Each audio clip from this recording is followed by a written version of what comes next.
Punjab mail USA TV तुसीं देख रहे हो। मैं सुरभि शर्मा पेश आन इमीग्रेशन ਨਾਲ ਜੁੜੀਆਂ ਹੋਈਆਂ ਕੁਝ ਖਾਸ ਅਪਡੇਟਸ।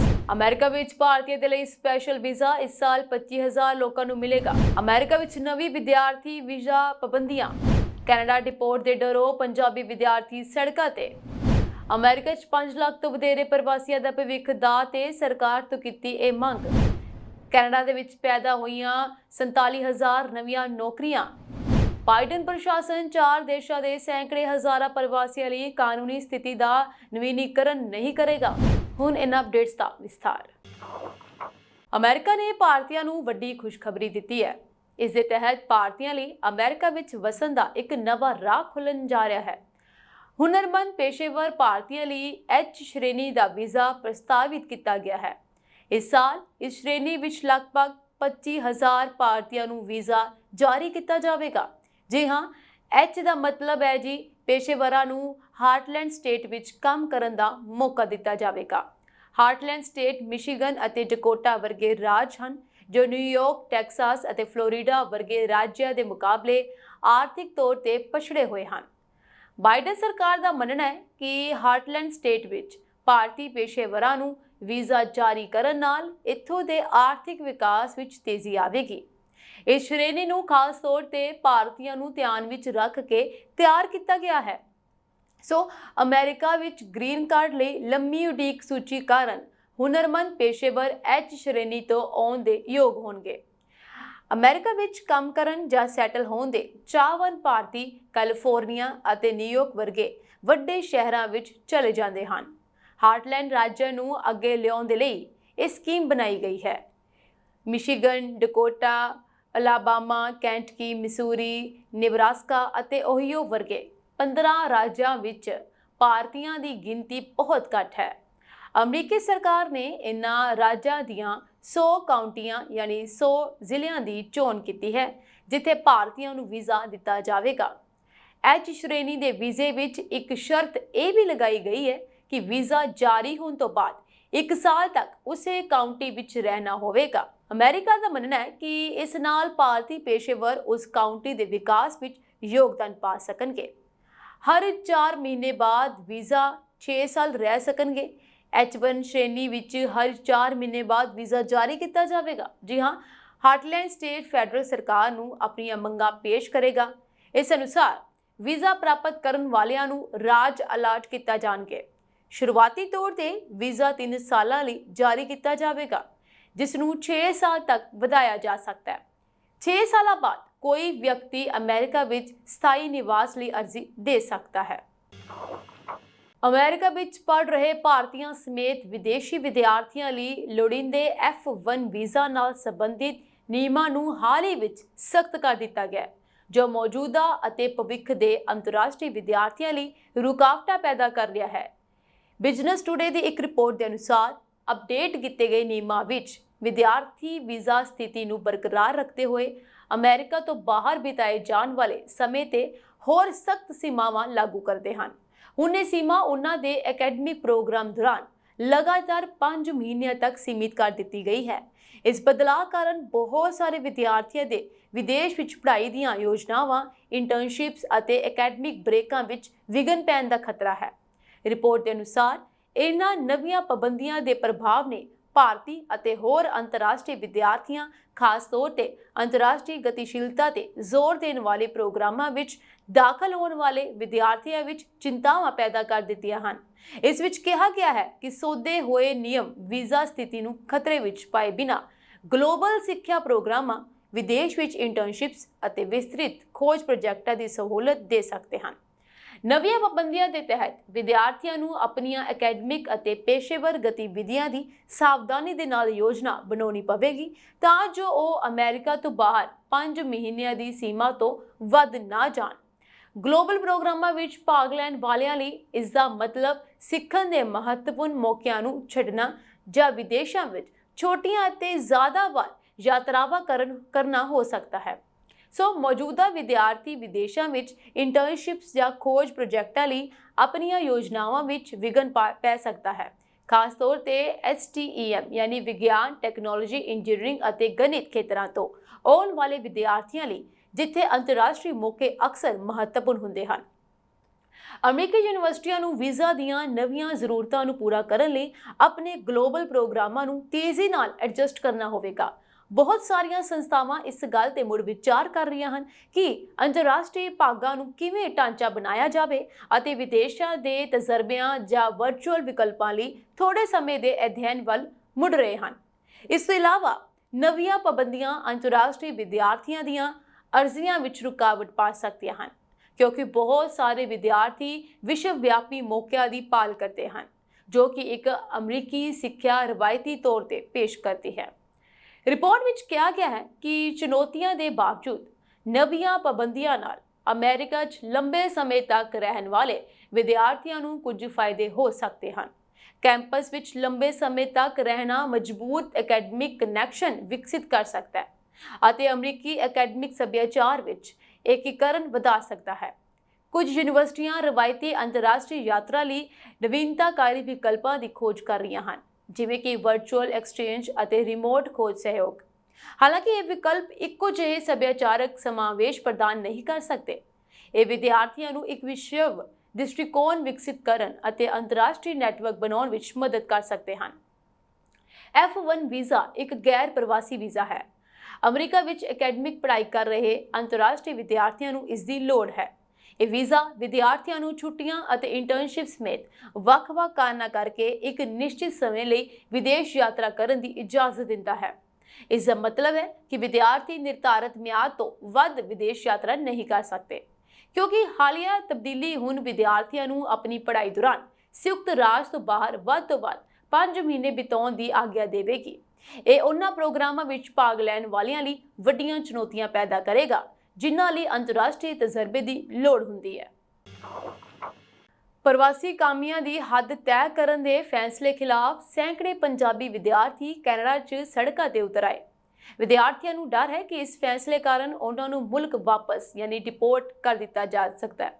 ਸੋ ਨਵੀਂ ਨੀਤੀ ਤਹਿਤ ਪੋਸਟ ਗ੍ਰੈਜੂਏਟ ਵਰਕ ਪਰਮਿਟ ਅਤੇ ਹੋਰ ਰੋਜ਼ਗਾਰ ਸੰਬੰਧੀ ਢੰਗ ਤਰੀਕਿਆਂ ਲਈ ਯੋਗ ਕੌਮਾਂਤਰੀ ਵਿਦਿਆਰਥੀਆਂ ਦੀ ਗਿਣਤੀ ਸੀਮਿਤ ਕੀਤੀ ਜਾਵੇਗੀ। ਇਸ ਨੀਤੀ ਕਾਰਨ ਪੰਜਾਬੀ ਵਿਦਿਆਰਥੀਆਂ 'ਚ ਰੋਹ ਪੈਦਾ ਹੋ ਗਿਆ, ਕਿਉਂਕਿ ਉਹਨਾਂ ਨੂੰ ਕੈਨੇਡਾ 'ਚ ਭਵਿੱਖ ਹਨੇਰੇ 'ਚ ਜਾਪ ਰਿਹਾ ਹੈ। ਟੋਰਾਂਟੋ ਤੋਂ ਸ਼ੁਰੂ ਹੋਇਆ ਵਿਰੋਧ ਪ੍ਰਦਰਸ਼ਨ ਬਰੈਂਪਟਨ, ਵੈਨਕੂਵਰ, ਵਿਨੀਪੈਗ ਅਤੇ ਮੌਂਟਰੀਅਲ ਜਿਹੇ ਸ਼ਹਿਰਾਂ 'ਚ ਫੈਲ ਗਿਆ ਹੈ। ਵਿਦਿਆਰਥੀ ਅਗਸਤ ਦੇ ਅਖੀਰ ਤੋਂ ਬਰੈਂਪਟਨ 'ਚ ਕੁਈਨ ਸਟਰੀਟ ਤੇ ਪੱਕੇ ਤੌਰ ਤੇ ਪ੍ਰਦਰਸ਼ਨ ਕਰ ਰਹੇ ਹਨ, ਜਿਸ ਨੂੰ ਚੰਗਾ ਹੁੰਗਾਰਾ ਮਿਲ ਰਿਹਾ ਹੈ, ਕਿਉਂਕਿ ਪੰਜਾਬੀ ਗਾਇਕ ਰੁਪਿੰਦਰ ਹਾਂਡਾ, ਗੁਰੂ ਰੰਧਾਵਾ ਅਤੇ ਹੋਰਾਂ ਨੇ ਆਪਣੀ ਹਮਾਇਤ ਦਿੰਦਿਆਂ ਉੱਥੋਂ ਦਾ ਦੌਰਾ ਕੀਤਾ। ਇੱਥੋਂ ਤੱਕ ਕਿ ਫਿਲੀਪੀਨੋ ਪ੍ਰਵਾਸੀ ਕਾਮਿਆਂ ਦੀ ਇੱਕ ਜਥੇਬੰਦੀ Ontario federation of workers and migrants ਤਹਿਤ 54 ਟ੍ਰੇਡ ਯੂਨੀਅਨ ਨੇ ਵੀ ਵਿਦਿਆਰਥੀਆਂ ਦੇ ਪ੍ਰਦਰਸ਼ਨ ਨੂੰ ਆਪਣੀ ਹਮਾਇਤ ਦਿੱਤੀ ਹੈ। ਬਰੈਂਪਟਨ 'ਚ ਪ੍ਰਦਰਸ਼ਨ ਦੀ ਅਗਵਾਈ ਕਰਨ ਵਾਲੇ ਨੌਜਵਾਨ ਸਪੋਰਟ ਨੈਟਵਰਕ ਦੇ ਮੁਖੀ ਬਿਕਰਮ ਨੇ ਕਿਹਾ ਕਿ ਅਸੀਂ ਭਵਿੱਖ ਦੇ ਨਿਰਮਾਣ ਦੇ ਸੁਪਨੇ ਲੈ ਕੇ ਇੱਥੇ ਆਏ ਹਾਂ। ਅਸੀਂ ਨਿਯਮਾਂ ਦਾ ਪਾਲਣਾ ਕੀਤਾ, ਆਪਣੀ ਫੀਸ ਦਾ ਭੁਗਤਾਨ ਕੀਤਾ ਅਤੇ ਹੁਣ ਸਾਡੇ ਲਈ ਦਰਵਾਜ਼ੇ ਬੰਦ ਕੀਤੇ ਜਾ ਰਹੇ ਹਨ। ਮਾਨਸਾ ਜ਼ਿਲ੍ਹੇ ਦੇ ਮਹਿਕਦੀਪ ਸਿੰਘ ਨੇ ਕਿਹਾ ਕਿ ਉਸਨੇ PR ਲਈ ਢੁਕਵੇਂ CRS ਅੰਕ ਹਾਸਲ ਕੀਤੇ, ਪਰ ਸਰਕਾਰ ਨੇ ਉਹਨਾਂ ਦਾ ਫਾਇਦਾ ਚੁੱਕਿਆ ਹੈ। ਟੋਰਾਂਟੋ 'ਚ ਕੌਮਾਂਤਰੀ ਸਿੱਖ ਸਟੂਡੈਂਟਸ ਐਸੋਸੀਏਸ਼ਨ ਦੇ ਮੁਖੀ ਜਸਪ੍ਰੀਤ ਸਿੰਘ ਨੇ ਇਹ ਕਿਹਾ ਕਿ ਉਹਨਾਂ ਨੇ ਕੈਨੇਡਾ ਦੇ ਇਮੀਗ੍ਰੇਸ਼ਨ ਮੰਤਰੀ ਮਾਰਕ ਮਿਲਰ ਦੇ ਨਾਲ ਗੱਲਬਾਤ ਕੀਤੀ ਹੈ, ਜਿਨ੍ਹਾਂ ਨੇ ਦੱਸਿਆ ਕਿ ਹੁਣ PGWOP ਲਈ ਕੋਈ ਐਕਸਟੈਂਸ਼ਨ ਨਹੀਂ ਮਿਲੇਗੀ। ਪ੍ਰਦਰਸ਼ਨ 'ਚ ਸ਼ਾਮਲ ਨਰਸਿੰਗ ਦੀ ਵਿਦਿਆਰਥਣ ਨੇ ਵੀ ਕਿਹਾ ਕਿ ਉਹ ਕੈਨੇਡਾ ਸਿਰਫ ਪੜ੍ਹਾਈ ਕਰਨ ਲਈ ਨਹੀਂ, ਸਗੋਂ ਇੱਥੇ ਜ਼ਿੰਦਗੀ ਬਣਾਉਣ ਲਈ ਆਈ ਹੈ। ਸੋ ਵਿਦਿਆਰਥੀ ਆਗੂਆਂ ਨੇ ਦਾਅਵਾ ਕੀਤਾ ਕਿ PGWOP ਲਈ ਐਕਸਟੈਂਸ਼ਨ ਨਾ ਮਿਲਣ ਕਾਰਨ ਕਰੀਬ 1,03,000 ਕੌਮਾਂਤਰੀ ਵਿਦਿਆਰਥੀ ਪ੍ਰਭਾਵਿਤ ਹੋਣਗੇ। ਉਹਨਾਂ ਨੇ ਬਰੈਂਪਟਨ ਨਾਰਥ ਦੀ ਸੰਸਦ ਮੈਂਬਰ ਰੂਬੀ ਸਹੋਤਾ ਨੂੰ ਹਮਾਇਤ ਦੇਣ ਲਈ ਧੰਨਵਾਦ ਕੀਤਾ। ਉਧਰ ਕੈਨੇਡਾ ਸਰਕਾਰ ਨੇ ਆਰਥਿਕ ਦਬਾਅ ਦਾ ਹਵਾਲਾ ਦਿੰਦਿਆਂ ਨੀਤੀ ਦਾ ਬਚਾਅ ਕੀਤਾ। ਇਮੀਗ੍ਰੇਸ਼ਨ ਵਿਭਾਗ ਦੇ ਬੁਲਾਰੇ ਨੇ ਕਿਹਾ ਹੈ ਕਿ ਇਹ ਹੱਦ ਯਕੀਨੀ ਬਣਾਉਣੀ ਜ਼ਰੂਰੀ ਹੈ ਤਾਂ ਜੋ ਕੈਨੇਡਾ ਦੀ ਪ੍ਰਵਾਸ ਪ੍ਰਣਾਲੀ ਟਿਕਾਊ ਬਣੀ ਰਹੇ। ਬੱਚਿਆਂ ਦੇ ਰੂਪ ਵਿੱਚ ਅਮਰੀਕਾ ਵਿੱਚ ਲਿਆਂਦੇ ਗਏ ਪ੍ਰਵਾਸੀਆਂ, ਜਿਨ੍ਹਾਂ ਨੂੰ ਆਮ ਤੌਰ ਤੇ ਡ੍ਰੀਮਰਸ ਕਿਹਾ ਜਾਂਦਾ ਹੈ, ਹਾਲ ਹੀ ਦੇ ਵਿੱਚ ਸੰਘੀ ਜੱਜਾਂ ਨੂੰ ਡੈਫਰਡ ਐਕਸ਼ਨਸ ਫॉर ਚਾਈਲਡਹੁੱਡ ਅਰਾਈਵਲਸ DACA ਨੂੰ ਬਣਾਈ ਰੱਖਣ ਲਈ ਬੇਨਤੀ ਕੀਤੀ ਹੈ, ਜੋ ਕਿ ਦੇਸ਼ ਨਿਕਾਲੇ ਤੋਂ ਸੁਰੱਖਿਆ ਪ੍ਰਦਾਨ ਕਰਦਾ ਹੈ। DACA ਪ੍ਰੋਗਰਾਮ ਦੀ ਸ਼ੁਰੂਆਤ 2012 ਵਿੱਚ ਤਤਕਾਲੀ ਰਾਸ਼ਟਰਪਤੀ ਬਰਾਕ ਓਬਾਮਾ ਦੁਆਰਾ ਕੀਤੀ ਗਈ ਸੀ ਅਤੇ ਇਸ ਨੇ ਲੱਖਾਂ ਪ੍ਰਵਾਸੀ ਬੱਚਿਆਂ ਨੂੰ ਦੇਸ਼ ਨਿਕਾਲੇ ਤੋਂ ਬਚਾਇਆ ਹੈ ਅਤੇ ਉਹਨਾਂ ਨੂੰ ਕੰਮ ਕਰਨ ਅਤੇ ਅਧਿਐਨ ਕਰਨ ਦੀ ਵੀ ਆਗਿਆ ਦਿੱਤੀ ਹੈ।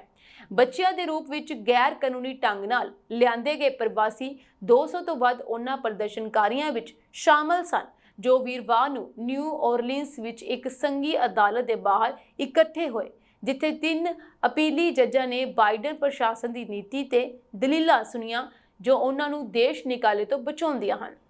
5ਵੀਂ US circuit court of appeals ਵਿੱਚ ਚੱਲ ਰਹੀ ਲੰਬੀ ਕਾਨੂੰਨੀ ਲੜਾਈ ਵਿੱਚ ਲਗਭਗ 5,35,000 ਲੋਕਾਂ ਦਾ ਭਵਿੱਖ ਦਾਅ ਤੇ ਲੱਗਾ ਹੋਇਆ, ਜੋ ਲੰਬੇ ਸਮੇਂ ਤੋਂ ਅਮਰੀਕਾ ਵਿੱਚ ਰਹਿ ਰਹੇ ਹਨ, ਭਾਵੇਂ ਕਿ ਉਹਨਾਂ ਕੋਲ ਨਾਗਰਿਕਤਾ ਜਾਂ ਕਾਨੂੰਨੀ ਨਿਵਾਸ ਦਰਜਾ ਨਹੀਂ ਹੈ ਅਤੇ ਉਹਨਾਂ ਨੂੰ ਆਖਰਕਾਰ ਦੇਸ਼ ਨਿਕਾਲਾ ਦਿੱਤਾ ਜਾ ਸਕਦਾ ਹੈ। ਇਸ ਮਾਮਲੇ ਨੂੰ ਸੁਪਰੀਮ ਕੋਰਟ 'ਚ ਜਾਣ ਦੀ ਸੰਭਾਵਨਾ ਹੈ ਇਸ ਮਾਮਲੇ ਦੀ। ਹਾਲਾਂਕਿ ਇਸ ਪ੍ਰੋਗਰਾਮ ਦੇ ਭਵਿੱਖ ਬਾਰੇ ਕਾਨੂੰਨੀ ਚੁਣੌਤੀਆਂ ਪੈਦਾ ਹੁੰਦੀਆਂ ਰਹਿੰਦੀਆਂ ਹਨ। ਕੁਝ ਸੰਘੀ ਅਦਾਲਤਾਂ ਨੇ DACA ਦੀ ਕਾਨੂੰਨੀਤਾ ਤੇ ਸਵਾਲ ਉਠਾਏ ਹਨ, ਜਦਕਿ ਇਸ ਦੇ ਸਮਰਥਕਾਂ ਦਾ ਕਹਿਣਾ ਹੈ ਕਿ ਇਹ ਪ੍ਰੋਗਰਾਮ ਲੱਖਾਂ ਲੋਕਾਂ ਨੂੰ ਸਿੱਖਿਆ, ਨੌਕਰੀਆਂ ਅਤੇ ਸਥਿਰ ਜੀਵਨ ਪ੍ਰਦਾਨ ਕਰਨ ਵਿੱਚ ਮਦਦ ਕਰਦਾ ਹੈ। ਡ੍ਰੀਮਰਸ ਅਤੇ ਉਹਨਾਂ ਦੇ ਸਮਰਥਕ ਅਦਾਲਤ ਨੂੰ ਅਪੀਲ ਕਰ ਰਹੇ ਹਨ ਕਿ ਉਹਨਾਂ ਨੂੰ ਦੇਸ਼ ਨਿਕਾਲੇ ਤੋਂ ਸੁਰੱਖਿਆ ਪ੍ਰਦਾਨ ਕੀਤੀ ਜਾਵੇ, ਕਿਉਂਕਿ ਉਹਨਾਂ ਨੇ ਆਪਣਾ ਬਚਪਨ ਅਤੇ ਜੀਵਨ ਦਾ ਬਹੁਤ ਸਾਰਾ ਸਮਾਂ ਸੰਯੁਕਤ ਰਾਜ ਵਿੱਚ ਬਿਤਾਇਆ ਹੈ। ਇਸ ਦੇ ਨਾਲ ਹੀ ਆਲੋਚਕ ਇਸ ਪ੍ਰੋਗਰਾਮ ਨੂੰ ਗੈਰ ਕਾਨੂੰਨੀ ਮੰਨਦੇ ਹਨ ਅਤੇ ਕਹਿੰਦੇ ਹਨ ਕਿ ਇਹ ਸੰਘੀ ਕਾਨੂੰਨ ਦੀ ਉਲੰਘਣਾ ਹੈ। DACA ਦਾ ਭਵਿੱਖ ਹੁਣ ਅਦਾਲਤਾਂ ਦੇ ਫੈਸਲੇ ਤੇ ਨਿਰਭਰ ਕਰਦਾ ਹੈ।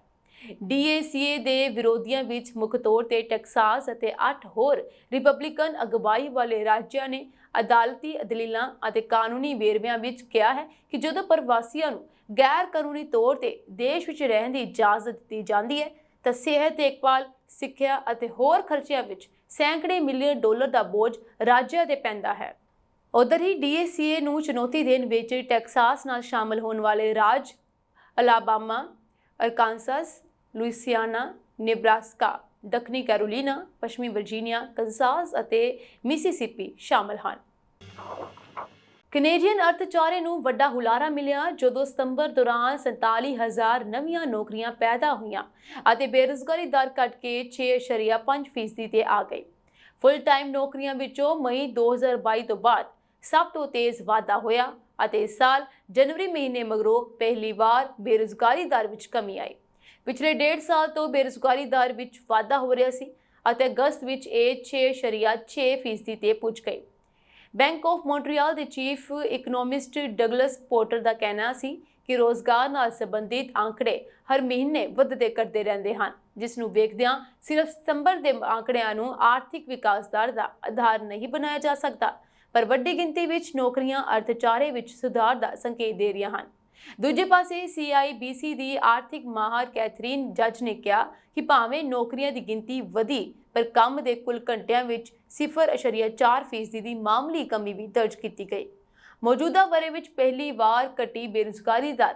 ਆਰਥਿਕ ਮਾਹਰਾਂ ਦਾ ਇਹ ਵੀ ਕਹਿਣਾ ਹੈ ਕਿ ਸਤੰਬਰ ਵਿੱਚ ਸਕੂਲੀ ਵਰ੍ਹਾ ਸ਼ੁਰੂ ਹੋ ਜਾਂਦੇ ਹਨ ਅਤੇ 1000 ਦੀ ਗਿਣਤੀ ਵਿੱਚ ਵਿਦਿਆਰਥੀ ਨੌਕਰੀਆਂ ਛੱਡ ਦਿੰਦੇ ਹਨ। ਸੰਭਾਵਤ ਤੌਰ ਤੇ ਇਸੇ ਕਰਕੇ ਸਤੰਬਰ ਦੌਰਾਨ ਅਕਸਰ ਹੀ ਰੋਜ਼ਗਾਰ ਦੇ ਮੌਕਿਆਂ ਦਾ ਆંકੜਾ ਉੱਪਰ ਵੱਲ ਜਾਂਦਾ ਦੇਖਿਆ ਜਾ ਸਕਦਾ ਹੈ। ਸਟੈਟਿਸਟਿਕਸ ਕੈਨੇਡਾ ਦੇ ਆંકੜੇ ਮੁਤਾਬਿਕ 25 ਸਾਲ ਤੋਂ 54 ਸਾਲ ਉਮਰ ਵਾਲਿਆਂ ਨੂੰ ਰੋਜ਼ਗਾਰ ਦੇ 90 ਮੌਕਿਆਂ ਦਾ ਸਭ ਤੋਂ ਵੱਧ ਫਾਇਦਾ ਮਿਲਿਆ। ਇੱਥੇ ਦੱਸਣਾ ਬਣਦਾ ਹੈ ਕਿ ਕੈਨੇਡਾ ਵਿੱਚ ਮਹਿੰਗਾਈ ਦਰ ਪਹਿਲਾਂ ਹੀ 2% ਦੇ ਪੱਧਰ ਤੇ ਆ ਚੁੱਕੀ ਹੈ ਅਤੇ ਆਉਣ ਵਾਲੇ ਸਮੇਂ ਦੌਰਾਨ ਬੈਂਕ ਆਫ ਕੈਨੇਡਾ ਵੱਲੋਂ ਵਿਆਜ ਦਰਾਂ ਵਿੱਚ ਕਟੌਤੀ ਨਾਲ ਅਰਥਚਾਰੇ ਨੂੰ ਫਾਇਦਾ ਹੋ ਸਕਦਾ ਹੈ। ਅਮਰੀਕਾ ਵਿੱਚ ਵਿਆਜ ਦਰਾਂ 0.5% ਘਟਾਏ ਜਾਣ ਦੇ ਮੱਦੇਨਜ਼ਰ ਕੈਨੇਡਾ ਵਾਲੇ ਵੀ ਇੰਨਾ ਵੀ ਕਟੌਤੀ ਦੀ ਉਮੀਦ ਕਰ ਰਹੇ ਹਨ। ਉਜਰਤਾ ਵਿੱਚ ਵਾਧੇ ਦਾ ਜ਼ਿਕਰ ਕੀਤਾ ਜਾਵੇ ਤਾਂ ਸਾਲਾਨਾ ਆਧਾਰ ਤੇ 4.6% ਵਾਧਾ ਹੋਇਆ, ਜੋ ਅਗਸਤ ਵਿੱਚ 5% ਦਰਜ ਕੀਤਾ ਗਿਆ। ਅਫਰੀਕੀ ਮੂਲ ਦੇ ਕੈਨੇਡੀਅਨਸ ਵਿੱਚ ਬੇਰੁਜ਼ਗਾਰੀ ਦਰ 11% ਦਰਜ ਕੀਤੀ ਗਈ, ਜਦਕਿ ਸਾਊਥ ਏਸ਼ੀਅਨਸ ਵਿੱਚ ਬੇਰੁਜ਼ਗਾਰੀ ਦਰ 7.3% ਰਹੀ। ਗੋਰਿਆਂ ਦੇ ਮਾਮਲੇ ਵਿੱਚ ਬੇਰੁਜ਼ਗਾਰ ਦਰ ਸਭ ਤੋਂ ਘੱਟ 4.4% ਦਰਜ ਕੀਤੀ ਗਈ। ਉੱਥੇ ਜੇ ਮੈਂ ਗੱਲ ਕਰਾਂ ਪ੍ਰਵਾਸੀਆਂ ਦੀ, ਤੇ ਪ੍ਰਵਾਸੀਆਂ ਦੇ ਵਿੱਚ ਬੇਰੁਜ਼ਗਾਰੀ ਦਰ ਬਹੁਤ ਜ਼ਿਆਦਾ ਵਧੀ ਹੋਈ ਹੈ, ਜਿਸ ਕਰਕੇ ਉੱਥੇ ਬਹੁਤ ਜ਼ਿਆਦਾ ਨੌਕਰੀਆਂ ਦੀ ਭਾਲ ਦੇ ਲਈ ਪ੍ਰਵਾਸੀ ਇੱਧਰ ਉੱਧਰ ਭਟਕਦੇ ਹੋਏ ਨਜ਼ਰ ਆ ਰਹੇ ਨੇ। ਸੋ ਕੈਨੇਡਾ ਦੇ ਵਿੱਚ ਬੇਰੁਜ਼ਗਾਰੀ ਦਰ ਨੂੰ ਲੈ ਕੇ ਪ੍ਰਵਾਸੀਆਂ ਨੂੰ ਬਹੁਤ ਮੁਸ਼ਕਲਾਂ ਦਾ ਸਾਹਮਣਾ ਕਰਨਾ ਪੈ ਰਿਹਾ ਸੀ, ਪਰ ਹੁਣ ਕੈਨੇਡਾ ਸਰਕਾਰ ਵੱਲੋਂ ਨੌਕਰੀਆਂ ਨੂੰ ਲੈ ਕੇ ਇੱਕ ਥੋੜਾ ਜਿਹਾ ਬਦਲਾਅ ਕੀਤਾ ਗਿਆ, ਯਾਨੀ ਕੁਝ ਨੌਕਰੀਆਂ ਕੀਤੀਆਂ ਗਈਆਂ ਨੇ, ਜਾਰੀ ਕੀਤੀਆਂ ਗਈਆਂ ਨੇ। 47,000 ਨੌਕਰੀਆਂ ਜਾਰੀ ਕਰ ਦਿੱਤੀਆਂ ਗਈਆਂ ਨੇ, ਜਿਸ ਕਰਕੇ ਬੇਰੁਜ਼ਗਾਰੀ ਦਰ ਥੋੜੀ ਜਿਹੀ ਘਟ ਗਈ ਹੈ। ਬਾਈਡਨ ਪ੍ਰਸ਼ਾਸਨ ਨੇ ਘੋਸ਼ਣਾ ਕੀਤੀ ਕਿ ਇਹ ਇੱਕ ਅਸਥਾਈ ਮਾਨਵਤਾਵਾਦੀ ਪ੍ਰੋਗਰਾਮ ਦਾ ਨਵੀਨੀਕਰਨ ਨਹੀਂ ਕਰੇਗਾ, ਜਿਸ ਨਾਲ ਕਿਊਬਾ, ਵੈਨਜ਼ੂਏਲਾ, ਹੈਤੀ ਅਤੇ ਨਿਕਾਰਾਗੁਆ ਦੇ ਲੱਖਾਂ ਪ੍ਰਵਾਸੀਆਂ ਨੂੰ ਸੰਯੁਕਤ ਰਾਜ ਵਿੱਚ ਕਾਨੂੰਨੀ ਤੌਰ ਤੇ ਰਹਿਣ ਦੀ ਆਗਿਆ ਦਿੱਤੀ ਗਈ ਹੈ। ਇਹ ਕਦਮ ਉਹਨਾਂ ਪ੍ਰਵਾਸੀਆਂ ਵਿੱਚੋਂ ਬਹੁਤ ਸਾਰੇ ਲੋਕਾਂ ਨੂੰ ਕਾਨੂੰਨੀ ਨਿਵਾਸ ਲਈ ਸਪਸ਼ਟ ਮਾਰਗ ਤੋਂ ਬਿਨਾਂ ਛੱਡ ਦਿੰਦਾ ਹੈ। ਉਹਨਾਂ ਨੂੰ ਜਾਂ ਤਾਂ ਵਿਕਲਪਿਕ ਇਮੀਗ੍ਰੇਸ਼ਨ ਹੱਲ ਲੱਭਣ ਜਾਂ ਦੇਸ਼ ਨਿਕਾਲੇ ਦਾ ਸਾਹਮਣਾ ਕਰਨ ਲਈ ਮਜਬੂਰ ਕਰਦਾ ਹੈ। ਪ੍ਰੋਗਰਾਮ, ਜਿਸ ਨੂੰ CHNV ਪਹਿਲਕਦਮੀ ਵਜੋਂ ਜਾਣਿਆ ਜਾਂਦਾ ਹੈ, ਉਸ ਨੂੰ 2022 ਦੇ ਅਖੀਰ ਵਿੱਚ ਗੈਰ ਕਾਨੂੰਨੀ ਸਰਹੱਦੀ ਲਾਂਘਿਆਂ ਨੂੰ ਰੋਕਣ ਲਈ ਇੱਕ ਉਪਾਅ ਵਜੋਂ ਬਣਾਇਆ ਗਿਆ ਸੀ, ਜਿਸ ਵਿੱਚ ਇਹਨਾਂ 4 ਦੇਸ਼ਾਂ ਦੇ ਪ੍ਰਵਾਸੀਆਂ ਨੂੰ ਕਾਨੂੰਨੀ ਤੌਰ ਤੇ 2 ਸਾਲਾਂ ਲਈ ਅਮਰੀਕਾ ਵਿੱਚ ਰਹਿਣ ਅਤੇ ਕੰਮ ਕਰਨ ਦੀ ਇਜਾਜ਼ਤ ਦਿੱਤੀ ਗਈ ਸੀ, ਜੇਕਰ ਉਹਨਾਂ ਦੇ ਕੋਲ ਵਿੱਤੀ ਸਪਾਂਸਰ ਸਨ ਅਤੇ ਉਹਨਾਂ ਕੋਲ ਪਿਛੋਕੜ ਜਾਂਚਾਂ ਪਾਸ ਹੁੰਦੀਆਂ ਸਨ। ਇਸ ਦੀ ਸ਼ੁਰੂਆਤ ਤੋਂ ਲੈ ਕੇ 5,30,000 ਤੋਂ ਵੱਧ ਪ੍ਰਵਾਸੀਆਂ ਨੇ ਕਾਨੂੰਨੀ ਤੌਰ ਤੇ ਅਮਰੀਕਾ ਵਿੱਚ ਜਾਣ ਅਤੇ ਅਸਥਾਈ ਕਾਨੂੰਨੀ ਸਥਿਤੀ ਪ੍ਰਾਪਤ ਕਰਨ ਲਈ ਪ੍ਰੋਗਰਾਮ ਦੀ ਵਰਤੋਂ ਕੀਤੀ ਹੈ। ਸਭ ਤੋਂ ਵੱਧ ਆਮਦ ਹੈਤੀ ਤੋਂ ਸਨ, ਕੁੱਲ 2,14,000। ਇਸ ਤੋਂ ਬਾਅਦ 1,17,000 ਵੈਨਜ਼ੂਏਲਾ, 1,11,000 ਕਿਊਬਾ ਅਤੇ 94,000 ਨਿਕਾਰਾਗੁਆਨ ਸਨ, ਜਦਕਿ ਪ੍ਰਸ਼ਾਸਨ ਪਹਿਲਕਦਮੀ ਦੇ ਤਹਿਤ ਨਵੇਂ ਬਿਨੇਕਾਰਾਂ ਨੂੰ ਸਵੀਕਾਰ ਕਰਨਾ ਜਾਰੀ ਰੱਖੇਗਾ। ਹੋਮਲੈਂਡ ਸਿਕਿਉਰਿਟੀ ਵਿਭਾਗ ਦੇ ਅਨੁਸਾਰ ਮੌਜੂਦਾ ਪ੍ਰਵਾਸੀਆਂ ਨੂੰ ਐਕਸਟੈਂਸ਼ਨ ਨਹੀਂ ਦਿੱਤੀ ਜਾਵੇਗੀ। ਇਸ 2 ਸਾਲਾਂ ਦੀ ਮਿਆਦ ਦਾ ਉਦੇਸ਼ ਵਿਅਕਤੀਆਂ ਨੂੰ ਮਾਨਵਤਾਵਾਦੀ ਰਾਹਤ ਜਾਂ ਹੋਰ ਇਮੀਗ੍ਰੇਸ਼ਨ ਲਾਭਾਂ ਦੀ ਮੰਗ ਕਰਨ ਦੇ ਯੋਗ ਬਣਾਉਣਾ ਸੀ, ਜਿਸ ਲਈ ਉਹ ਯੋਗ ਹੋ ਸਕਦੇ ਹਨ ਅਤੇ ਕੰਮ ਕਰਨ ਅਤੇ ਸੰਯੁਕਤ ਰਾਜ ਵਿੱਚ ਯੋਗਦਾਨ ਪਾਉਣ ਦੇ ਲਈ DHS ਦੇ ਬੁਲਾਰੇ ਨਰੀ ਨੇ ਇੱਕ ਬਿਆਨ ਵਿੱਚ ਕਿਹਾ ਹੈ। ਹਾਲਾਂਕਿ ਜਿਨ੍ਹਾਂ ਪ੍ਰਵਾਸੀਆਂ ਨੇ ਅਜੇ ਕੋਈ ਹੋਰ ਕਾਨੂੰਨੀ ਸਥਿਤੀ ਪ੍ਰਾਪਤ ਕਰਨੀ ਹੈ, ਉਹਨਾਂ ਨੂੰ ਦੇਸ਼ ਛੱਡਣ ਜਾਂ ਹਟਾਉਣ ਦੀ ਕਾਰਵਾਈ ਦਾ ਸਾਹਮਣਾ ਕਰਨ ਦੀ ਲੋੜ ਹੋਵੇਗੀ। ਇਮੀਗ੍ਰੇਸ਼ਨ ਐਡਵੋਕੇਟਾਂ ਨੇ ਪ੍ਰੋਗਰਾਮ ਨੂੰ ਰੀਨਿਊ ਨਾ ਕਰਨ ਦੇ ਫੈਸਲੇ ਦੀ ਆਲੋਚਨਾ ਕੀਤੀ ਹੈ। ਇਹ ਦਲੀਲ ਦਿੱਤੀ ਹੈ ਕਿ ਪ੍ਰਭਾਵਿਤ ਪ੍ਰਵਾਸੀਆਂ ਨੂੰ ਗਲਤ ਤਰੀਕੇ ਨਾਲ ਚੁਣਿਆ ਜਾ ਰਿਹਾ ਹੈ। ਆਲੋਚਕਾਂ ਨੇ ਇਸ਼ਾਰਾ ਕੀਤਾ ਹੈ ਕਿ ਅਫਗਾਨ ਅਤੇ ਯੂਕਰੇਨੀ ਸ਼ਰਨਾਰਥੀਆਂ ਲਈ ਸਮਾਨ ਪ੍ਰੋਗਰਾਮਾਂ ਨੂੰ ਵਧਾਇਆ ਗਿਆ ਸੀ, ਜਿਸ ਨਾਲ ਉਹਨਾਂ ਸਮੂਹਾਂ ਨੂੰ ਲੰਬੇ ਸਮੇਂ ਲਈ ਅਮਰੀਕਾ ਵਿੱਚ ਰਹਿਣ ਦੀ ਆਗਿਆ ਦਿੱਤੀ ਗਈ ਸੀ। ਇਸ ਸਾਂਝੀ ਇਮੀਗ੍ਰੇਸ਼ਨ ਨਾਲ ਜੁੜੀਆਂ ਹੋਈਆਂ ਕੁਝ ਖਾਸ ਅਪਡੇਟਸ ਲੈ ਕੇ ਮੈਂ ਸੁਰਭੀ ਸ਼ਰਮਾ ਫਿਰ ਤੋਂ ਹਾਜ਼ਰ ਹੋਵਾਂਗੀ। ਤੁਸੀਂ ਬਣੇ ਰਹੋ ਜੀ ਸਾਡੇ ਚੈਨਲ ਪੰਜਾਬ ਮਿਲ USA TV ਦੇ ਨਾਲ। ਤੁਹਾਡੇ ਸਭ ਦਾ ਬਹੁਤ ਬਹੁਤ ਧੰਨਵਾਦ।